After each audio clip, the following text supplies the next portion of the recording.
Perfect. So today we've got Kristina Sawa. Is that how you pronounce your name? Yeah. Perfect.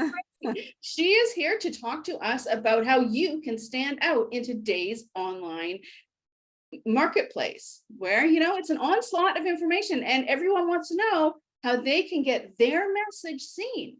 So we're gonna start off right away. Katrina, can you let everyone know what it is that you do to help them stand out online?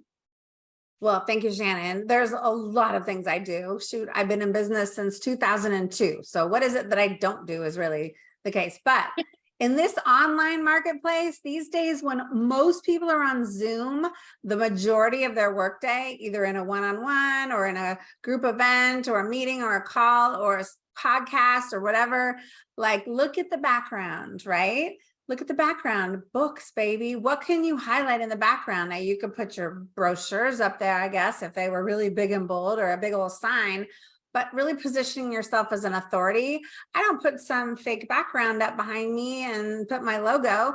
I got really a lot of social proof in behind me, right? And so books are a great way to stand out in today's online world, for one, because you can, but then you got to display them, right? So it's really positioning yourself as that credible authority, and books will help you do that. Obviously, speaking at events or podcasts and online as well. So doing your own webinars and stuff, there's a whole host of things, but really showing up big and bold and positioning yourself as that expert is the answer, with a lot of little answers underneath. Now you've got a lot of books up there and you help people. How do you help people with that? Like, how do you help people get their book out and published? Yeah, you do something. Right. Well, it's really funny because when I started my business 21 years ago, I never thought I'd write a book. I'm like, I don't want to write a book. Why would I want to sell a $20 thing when I can sell a $200 thing, a $2,000 thing, or a $20,000 thing? I'm like, that's silly. Until I saw all my friends getting on TV and on stages and getting publicity because they had a book. And I'm like, oh, use it as a marketing tool. Okay, gotcha. So then I started cranking out books. It really took me a long time to get my own book done. It took me 6 years to get my own book done, which was the Love Yourself Successful book that you see back there. But in the meantime, I wrote a chapter in 3 other people's compilation books. Compilation books are ones where there's multiple authors, right? And they each write a chapter. And so that's actually the fastest way to get books done. I publish 70 authors a year, usually, in various different compilation books where you can just write a chapter and you can still focus on growing your business and somebody else takes care of the books publishing. So that's a fun way. I still think to this day, I still do multiple compilations every year because it's great exposure. It's a great marketing.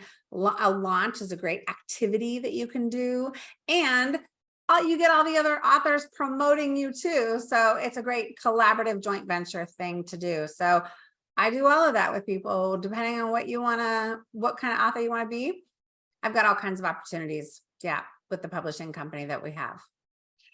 It is, when you started in 2002, publishing a book was very different than today. Yeah. Because the people that had books were big names like Stephen King and, R.K. Tolkien or whoever, so like they were big. It was mostly fiction. I mean, there was nonfiction too, but I didn't know anybody that had a book. I knew nobody when I was just in my local area. Nobody. Back then, there was gatekeepers that said whether or not you were worthy of right. And they had to approve your thing. There was no Amazon, people, so there was barely the internet. I mean, we barely were starting email marketing at that time. We didn't really even focus on websites. Most people were still doing local in-person marketing and networking. Nobody was really doing global stuff that were solopreneurs. So it was such a different time. But I'm telling you, this is how I'm leveraging the online marketing today, even because I'm doing a book launch. I do at least one a month with some of my authors. And so I get to put stuff out there on the internet. I get people to see that I'm publishing, that they get promotion because they're all excited. They have a book. I mean, it is so easy today to get a book published, and it doesn't have to be that expensive either. I know people that are charging $12,000 to $40,000 to be an author, but it doesn't have to be like that. There's all kinds of ways. I'm about getting it done the fastest and the most affordable way possible, just so you can use it as a marketing tool. Yeah. I'm on board with you there. I mean, one of the things that I say is you probably already have a book. You just, if you have a blog, you've got a book, right? It's just not organized. Right. If, you know, one book I did for someone is they had a podcast. So I transcribed the podcast and rewrote the book in order to then get it published. There's so many ways for you to do it that it won't cost you $20,000. You would be surprised. Yeah. And people are scared and they're afraid and they don't think they're worth it. Who's going to read my stuff? Who cares about what I have to say? La, la, la, la, la. Stop it. I want to stop there for a second, because what you said is who's going to read it. It isn't about whether or not someone reads it. What they think is, if you are in a book, you must know something. Yeah. Yeah. And it creates more influence. And if you've written a full book, then you must really know something in order to fill that. Really know something. Yeah. Like I really know how to jumpstart a new business now, right? Because I wrote the full book on it. So I get it. And it's a great place. It's a great thing to add credibility, add influence, add subscribers, add opportunities and joint ventures with other potential partners in the marketplace. It's a great way to stand out online, really, I think, even though it's not an online thing, right? It's a lot of online marketers and trainers don't talk like this stuff. But I tell you, when I mail somebody or give somebody a book or sell it at an event, they don't throw this away. They will throw away a business card, but they won't necessarily throw away a book. So if you just have an online report, and if someone opts in or buys your online training, guess what? It could just sit there and they don't even look at it. But if they have your book on their table, they have to see it. It's right there in their hot little hands. So I'm just saying, like, I'm old school, clearly, because I've been in business so long. I have all those old school habits that I have not gotten away from. I still do direct mail and phone calls, you guys. Okay. But I also do text message and social media and all these other things. So you just have to decide what's going to work for you and your target audience and your business. Well, when you think about what you were just saying, you do phone calls, you do direct mail, you do texting, social media, email. For you, which one of these channels gives you the best ROI? Well, I would love to just say email all the way, but in the beginning, email was great. People would buy left and right and click and open, and I mean, it was amazing. Now it sucks, right? It kind of does suck, but you do as best as you can to create the most enticing, intriguing, mouth-watering subject line to get somebody to open, and then you have to keep them excited enough to click. It's the hardest. I wish that it would just work more and people would pay more attention, but I know it to be true that people are just on too many lists. It's not just that they're on too many lists. It's, you know, like I open up my email because I'm always researching and I'm getting on lists because I'm downloading things. And I look at these emails because email is one of the things that I do for people, creating those email lists or those email ClickFunnels things.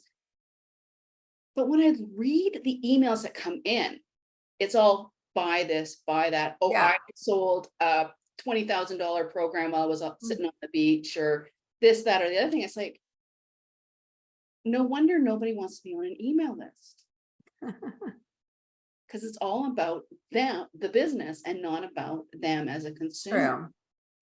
So what messaging should people be thinking of, or how should they be constructing things like emails and social media in order to stand out from these people that are all buy? Right. Well, I will tell you, I work with a lot of people who are still really building their businesses and needing clients and money and cash flow and all that. So they want to make a sale sooner than later, I know. And so they're chomping at the bit to send, like, I got a special offer. And I'm like, no, You got to wait. They don't know you yet. You got to get them to like, trust, and connect with you. You got to send 3 or 4 emails or do some videos. Video is huge because they can feel your energy. They can see your personality. They can get a glimpse of, you know, if they really like you or not. And it's okay if they don't. And so most people don't do enough of that getting to know you type of content putting out there, that people just don't get to know you. And if they don't know you well enough or like you well enough, then they're certainly not going to buy anything, even if it's $7 or $27. So I just tell people you have to wait. You have to be in it for the long game. This entrepreneurship is no joke. It is not a fast action, get quick. No, there's no getting rich quick schemes that truly work for everybody out there at all. And even though there's all kinds of people out there saying that, they have a very, very small percentage of success rate of the people that are actually doing it. Trust me. And everybody else is not really resonating with that system. That's just what happens. So you got to take all this information in and then kind of mold it into your own perfect little system that works for you, that still feels authentic, but then also get your message across and also gets people to like, trust, and connect with you. That's a lot.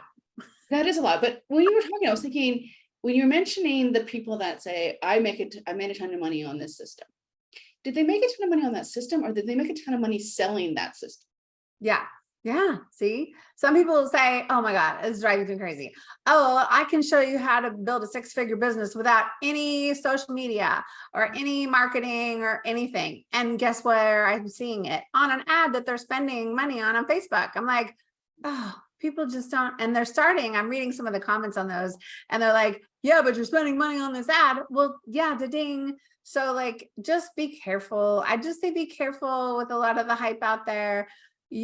When people meet me, like, I'm not the only one like this, but when they meet me a lot of times and they've been in business for 5-10 years, they're like, dang, I wish I would have found you 5-10 years ago, because I could have cut through all the BS and not paid 25 for this person, 1,000 and 5,000 for this person and 10,000 for that thing, because that doesn't, I don't know. It is. There is a lot out there now that's free, right? I mean, all you need to do is read books. I mean, that's not free, but it's low cost, and figure it out as you're reading the book, or go onto blogs and watch videos. But those programs that really, really work, how can people assess whether or not that program is going to work? You can ask people that have been through it, and not just trust the testimonials that are on the page or wherever you're seeing it, but really follow up, right? Every once in a while, I'll be looking at something for my own growth, because I'm constantly still investing in myself. There's always more to do and learn and implement. So I go on to some pages of some higher end things, and I find a friend, I see a friend in a testimonial, and I'll go to the Facebook and say, hey, I saw you did this. You're giving them a testimonial. What do you really think?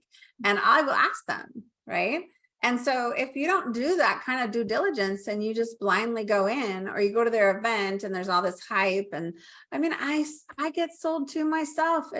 I just want to kick myself. I know that feeling, like you go to those conferences that really have that Tony Robbins system. We're not saying Tony Robbins, but you know, system, like just the system where it is about building that emotion and getting you so excited or exhausted. And then at the end, they're saying you need to buy the system today. Yeah. There's the deal. If you buy it before you leave, you get this much off, but you will not get that if you go home tomorrow. That should be a red flag. Well, some of them are sleazy. Okay. But as someone who does events and as someone who makes special offers, and I teach clients to do that too, there is still a time and a place. Okay. But you don't have to do it in a sleazy, yucky way. You can still have limiters. And, you know, I teach that to clients all the time, because you have to get people to move, but you don't have to do it in a slimy, sleazy way. And when you're just starting out, your gut is not in tune with those slimy, sleazy people yet. It's still like, oh, this is all fresh and new. This sounds amazing, right? And I know it's just, I don't know. I don't know So how to tell. You're still going to have to invest in yourself because you're not going to be able to figure this all out. If you take 100 different free things and try to piece them together into a smooth running money making business, you'll only get so far. I don't see a lot of people even getting to 6 figures trying to figure it all out themselves. I had a marketing and business degree before I started this business, and I've still invested $250,000+ in the last 20 years in my business development, growth, self-development, even relationship coaching for like how I am with my relationships. I mean, I'm always improving. So you're gonna have to invest somewhere, but finding the right mentor is, yes, the question. Just keep talking to more people. You're not in enough places. If you're only subjecting yourself to one group of people, try like 4 or 5 different groups and find and ask, who are the good people to hire? Who have you hired? Who do you like? Da, da, da. That's what I would do. So on the other end, if you are a coach or have a service or a program or a product that you want to sell and you want to give that offer, but you don't want it to come across sleazy. Yeah. Or have that question, well, if I leave the room, if I don't buy before I leave the room and I have to leave the room, now it's going to be 100% because I went and thought about it. What is a way that people can give an offer without making people feel like they're pressured or utilizing those manipulation techniques? Well, and again, sometimes the having only 10 spots, or for the first 10 people, or some of those things we call them limiters, those are super important to do actually. But to not be sleazy is say, hey, like, it's just be authentic. I run group programs myself and retreats, and I really don't want more than 10 or 12 people in them because I really want to maximize my accessibility to those people. And so that is an authentic. I'm not trying to say I'm only going to take 10, 12 people. Like when I used to do my 3-day events, I used to say, hey, there's 100 seats, right? Only 100 seats. Now, I never even sold 100 tickets, frankly, to them. But that would be the draw. Hopefully people think I would get more people. I don't know. Well, you could do early bird, like if you have early bird discounts, right? You could do early bird. But it's not that. Bonuses are good. I mean, it's just, I think it's different for everybody. What to do for you, if you're making offers like that, is different for somebody, is different for everybody. That's why there's so many options. And I like to throw out all the options like a buffet table when I talk to somebody. And then we kind of pro and con them. Like, here's all the pros and cons of doing it this way, that way, or the other way. And then which one sounds the most comfortable for you. Okay. And here's a couple things to like maybe push you outside your comfort zone a little bit, because you do need to do this and that or whatever. There's no cut dry solution. And I wish I could tell you there was, but there isn't. There's many coaches out there that will tell you this is the one way to do it. I don't do that, because I don't believe there's any one way to do any one thing. That's what makes it so awesome to be an entrepreneur, because you've got choices. Now that also makes it overwhelming because you got choices. Which one do I do? Well, you get someone to really help you analyze. Like, I look at people's time commitments. I look at the kind of life they want to live, how many hours they want to work. How do they want to work with clients? Do you need more time with your kids because they're younger? Do you need a date night? Are you single? Do you need to be dating and having, I look at their love side of the life to help them figure out how to manage the business side of their life, because it has to flow together into a smooth running life machine, or you're not going to be happy. You help, like you were saying, you help people kind of at the beginning of their business, the ones that are coming on and they're trying to figure it out. The first 5, 10 years? Yeah, usually those are the majority of my clients. Some people that find me early on, yay. But the ones that, go to a bunch of things and then finally, most people are not making 6 figures by the time they come to me, regardless if they've been in business for 3 months or 3 years or even sometimes 10 years. And the goal is to get them to make more money than what's going out. So they should start saving, and they can start investing in other ways. They can start going on more vacations and having more of a better lifestyle, maybe upgrade their car or their house or whatever, putting money in retirement or investments. I mean, we got to do that.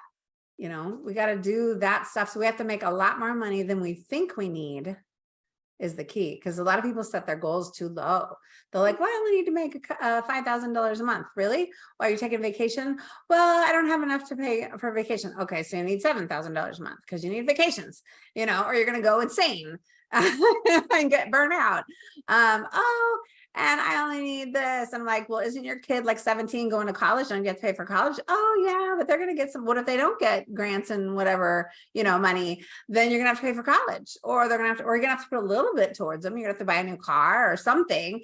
I mean, so you need to make $8,000 a month. Like, come on, people, make your goal high enough so that it can supply you the life and the things that you need. Most people set their goal too low because they're unsure and they're not charging enough. So when you set your goal to $10,000 a month and you're like, well, crap, I was charging $200 an hour and now I need to charge $4. Yep, you better get those big girl panties on and put that confidence up so you can charge $4 and know you're worth it. Yes. Right? So yeah, you gotta like, this is the growth stages, and you grow in time into these higher prices and bigger packages and whatever. But if you don't have a high-end thing or higher prices at some point, you're only going to be merely surviving. And that's no fun. Don't I know it?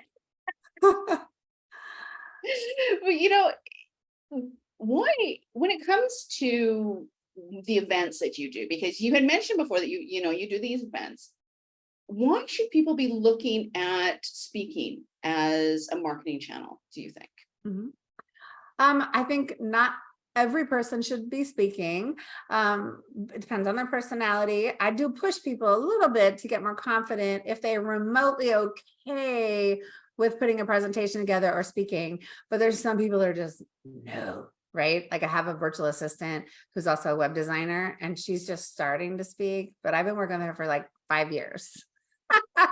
So like, she's just like, okay, you know, getting started. But speaking is a great way to not only leverage your time, because you're talking to one to many, whether it's 4 people in the room or 40 people in the room or 400 people in the room, you're able to, you know, really have an influence and showcase your expertise and credibility in front of more people than just one person on a one-on-one.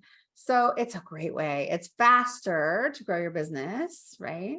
And there's so many things that you could do. Yes, you could make offers from the stage if you're allowed, but you don't have to. You can do list building. If you're in, I mean, I would be here for 4 hours if I was teaching everything about speaking, because I used to run the international speaker network, but like, and I've been speaking for 25 years. So there's a lot to know, but you pick and choose there, just like you pick and choose with your business and your business models and what you're selling. You pick and choose which ones are comfortable for you in the beginning, and you might grow into some bigger things. You might do your own speaking or events at some point. Yeah, but it's a great avenue for marketing. If somebody's wanting to get in and speak and do speaking as a way to stand out online, what would you recommend that they do? Just press play and record. I mean, too many people prejudge themselves or doubt themselves or figure out they need scripts. Scripts are good. Don't get me wrong. Scripts are good and they keep you on track. Because when somebody said to me last week, somebody was asking, well, how long should a video be? Like we were talking about YouTube at the time. How long should a video be? And she's like, 30 seconds, 3 to 5 minutes, 8 minutes or 2 hours or something were the answers. And she's like, none of them. How long you should be speaking on video is as long as you're interesting. When you stop being interesting, people go away and they click off. So you've got to be, you can't be the one that goes, well, let me find that other thing I wanted to share with you. They're gone, right? Like you got to be prepared. You got to be entertaining. You got to be energetic, because if you're like this, if I was like this, oh, well, Shannon, I want to tell you about the speaking today and how to grow your business. And oh my God, if I was listening to that, I'd be like, right? You can't do that. You can't, you have like stand up and dance, go drink a bottle of wine if you need to, whatever it is going to make you more entertaining, more energetic, more informative, more likable. And not everybody's going to like you. Like some people might be going, this lady is crazy. I don't like her. Right. But I don't care. There's enough people in the world that are going to like me. I don't need to worry about the people who don't. Mhm. That's a really good point. Don't worry about the people who don't like you. What is that saying? What other people think of you is none of your damn business. Exactly. So true. It's all about having that. You mentioned confidence. You mentioned, pulling up those big girl panties and having that confidence. How do you stay confident? Well, first of all, it does go back to your parents, right? And like how you were raised, because my parents never told me you're no good or you're not going to amount to anything, or I never got any negative influence. And a lot of people did. And that stuff sticks with you, right? And then it comes out usually in your 40s or 50s as your subconscious mind telling you all these things. I'm lucky I didn't have that. I always had faith and positivity around what I could do. And I had a degree, so I felt like I was pretty smart and I was good at my jobs. And so I felt pretty confident. And up until I gained like, I don't know, 75 pounds over COVID, I was really confident. And then I was like, oh crap, I got to lose this weight. I feel like shit. Sorry, people. But I mean, so how you look, how you feel in your body, with your expertise, with your ability to create content or attract clients, it all matters. It all matters. I wrote the book about it, so that means I must have had to work on it at some point, right? So usually we write about the things that we need help with, or we talk about the things that we need help with. So most of my story though is about my starter husband, who was not very supportive when I started my own business. So those starter husbands, I've only had one husband, and he was exactly like that. He was a good guy, but he was not happy with the roller coaster of cash flow. Get a job. It's time to get a job, isn't it? It's time to get a job. Yeah, right. What did that you do? Is not supportive. Yeah. So I had to have faith and leave that it would all work itself out. And it did. And now I have a keeper husband and he's amazingly supportive. So yeah, it's a good thing. How important is having that supportive person in your life? It is probably just as important as having a really irresistible offer or product. Mm-hmm. If you're not happy in your personal life, I was crying myself to sleep when I was married to that first husband. I would go home, I would go out to networking events, and I'm a pretty positive person and I love to laugh and smile. I'm always smiling. And I would go out, how are you doing, Katrina? Everything's great. And then I go home and go, everything is not great. This fucking sucks. And I would cry myself to sleep because I was not getting supported. We had no intimacy, no love, no affection, nothing after, on those last 2 years. And I was sad. I had a hole in my heart. And so it was hard to really go out and be the best me because I wasn't totally happy. Even me, that I can switch gears pretty easily, but a lot of people can't. And that stuff holds them back, from being more visible, doing the marketing, the follow-up, the videos and recording and all of that. The love life, if you're not happy in your love life, it's going to hold you back. And you need a copy of my book. Which is why I choose not to have one. Oh, well, that can hold you back though too, because when I was in between marriages, I was dating all over the place. I was on all these online dating sites. I'm not even doing that. I've been single 10 years. Aww. And I stopped dating probably 4 or 5 years ago. Learned how to be alone, learned how to be on my own. And I gotta say, my life is, all I do is work, but that's what I need to do right now. And I am really okay with that. And that's okay, but it's not going to serve you till you're 80. I'm probably okay. So, at some point you're going to want to let love in. Well, by then, But see, and I'm not here to talk to you about that, but like happy to talk to you about that. You can pick up a copy of my book Because I think sometimes women will say, I don't need that right now. I'm focusing on this, when they really do. And they're just don't even know where to start over there. It's kind of like starting a business. You don't even know where to start. And yeah, and when you're focused on your business and you're like, wait, this is what I need to do right now. Yeah, sure. I walled that off because it's difficult. It's hard. It causes me nothing but grief. You have to do what you need to do in your life. And some people really do need to have someone. And some of us just can figure it out because we are loners. I am a loner. That's just who I am. So, Well, but anyway, we're going to talk yes, about my love life, my lack of it's one. okay. No, but this is important. And there could be people out there saying that. So thank you for sharing that, Shannon. And I just want to, yes, you just need to do what you need to do in the moment, but please just don't undervalue what it is you truly want and don't settle. And that's all I want to say. Like there's always a way to figure out how to do the thing or get what you want. The year that I decided, I was like, enough of this dating, I'm going to find the man that I want, that's going to be my keeper husband this year. And that was January 2012. And so what did I do? I went to 3 relationship workshops. I needed to work on me too, to be the woman that the kind of guy that I wanted would be attracted to, right? I spent $6,000. I didn't hire a business coach that year. I went to 3 relationship workshops with Allison Armstrong. Love her stuff. Okay. It's understandmen.com. Love it. I found out all kinds of problems that I had in dealing with men. And so I was overcoming those and getting better and making my list of what I really wanted. I was on 4 dating sites.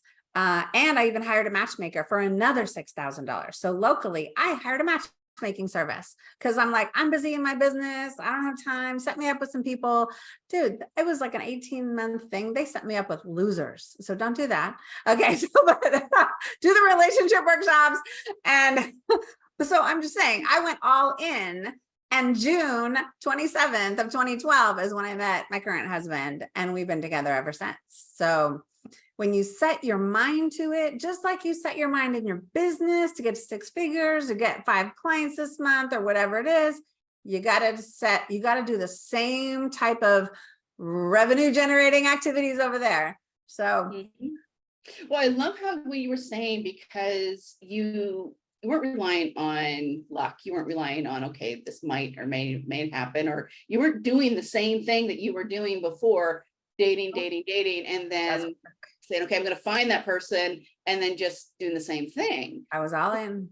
You were like, okay, I need to go and I need to learn. I need to figure out what the problem is and fix that problem with solutions so that I can be who they want. And we have to do that in our businesses as well. We have to do that with our messaging online.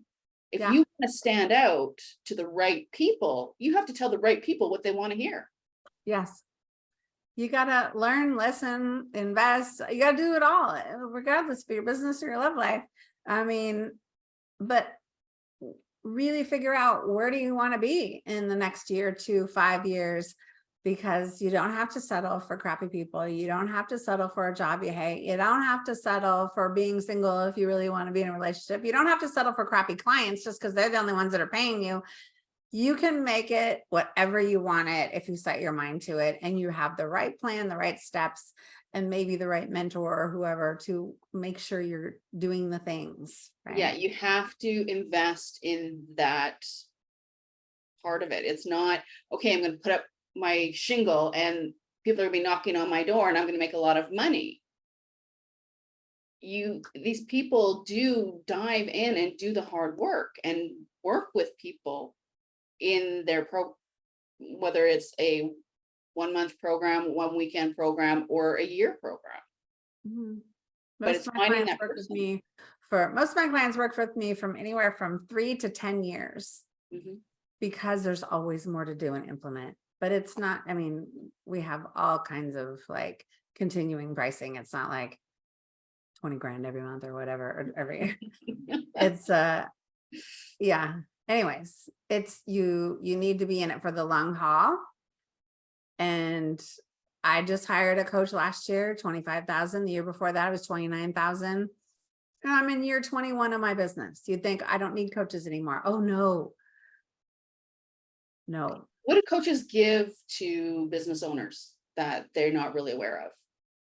Oh my God, that's a loaded question. There's so many things because, Oh, yes. yeah, I mean, a lot of coaches will specialize on one thing usually, like digital marketing or Facebook ads, or, you know, doing online giveaways, or doing summits, or speaking to grow your business, or writing a book to publicity. I mean, I kind of do all of that because I've done it all. And so, and I think it's important to do a few things, not just one thing. So if you just follow one person with one thing, you're going to miss out on so many other things to grow your business. Now, how do you keep your funnel full so that you're not having those peaks and valleys and the or feast and famine? I don't know. It's a lot of the different marketing, I mean, networking, speaking, online social media, doing webinars, doing events, doing online summits and giveaways, and going to conferences, having exhibitor booths at actually events where I have names in the drawing. I do direct mail, I do phone, I do local events, I have retreats, I do collaborations and joint ventures, so they're promoting me. I do all of that. Perfect. These are wonderful ideas for anyone that decides that this is what they really want to do. But how can they find you? Because you have provided people with a ton of information today, but it's just it's not even the tip of the iceberg. It is like a little sliver of the tip of the iceberg. So how can they get a hold of you? You can find me on any social media site. Obviously, I have a website or two. I have two websites with the business coaching and the book stuff. But you can't just sit there in the background. I have so many people that just sit there. Oh, I've been watching you, Katrina. Well, that's not going to help you grow your business if you're just sitting there watching me or reading my emails. You got to actually have to come to a call with me. And some people also say, well, I'm afraid to talk to you because you're going to make me do this, this, and this, or I'm afraid that you're going to make me put me to work. Well, if you don't want to work, then go back and get a job. And because entrepreneurship is not for you, that there's no easy way around it, you know. But the longer you're in this for the long haul, the shorter. I take time off and weekends off, and I, you know, take the off this morning because my daughter's first day of high school. You know, I mean, I have pockets of windows where I schedule out because I want to create the business around the kind of life I want to live. I don't want to fit my life in around my business, but I have to make a lot more money doing that in order to make that happen. Well, thank you very much for taking this time. And anyone out there that is watching this, make sure that you click on those links and get in touch with Katrina today. Thank you.